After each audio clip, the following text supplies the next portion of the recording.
Yok benimle gitmeyecek bu dünya.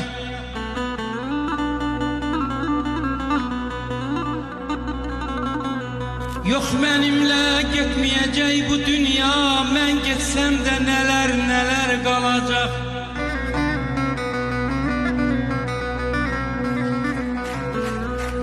Ağlayan da tapılacak, gülen de yine sevinç, yine keder kalacak. Bezeyecek xonçasını xonunu, dünya her değişecek donunu.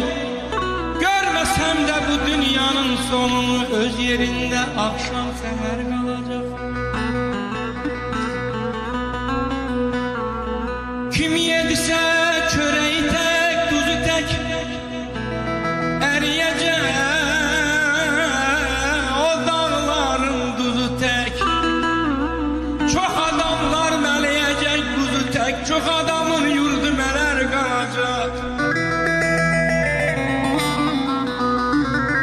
Ulu güneş ışıkçılar dünyaya,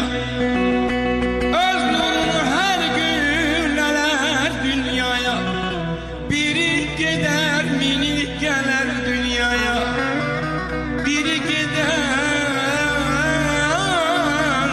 minik gelir dünyaya.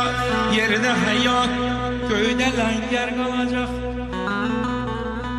Dert taşıdım, gəm yükledim şeleme. Mahnı dedim, sesim düştü ağleme. Ay Zəlim xan, ay Zəlim xan, yaxşı salın qələmə. Qalsa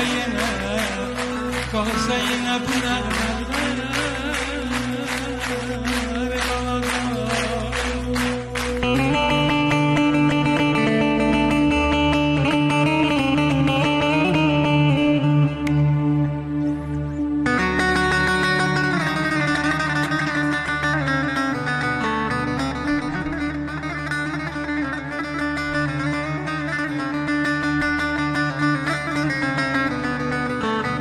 zarafat eləmə qurbanın olum,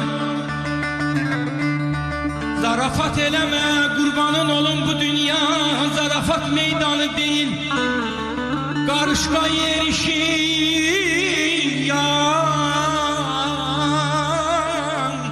qarışqa yerişir, rahat yeriştir. Bu meydan köhlənat meydanı değil. Ayağın altını qazan olacak, başın qaynamaqdan qazan olacaq. Sanma yaşamağın asan olacaq. Zarafat gəlməsin sənə bu dünya. Kimlərə qaldı dünya, dolub boşaldı dünya. Kimlərə qaldı dünya, dolub boşaldı dünya. Olmadı sihrin açar, olmadı sihrin açar. Zehir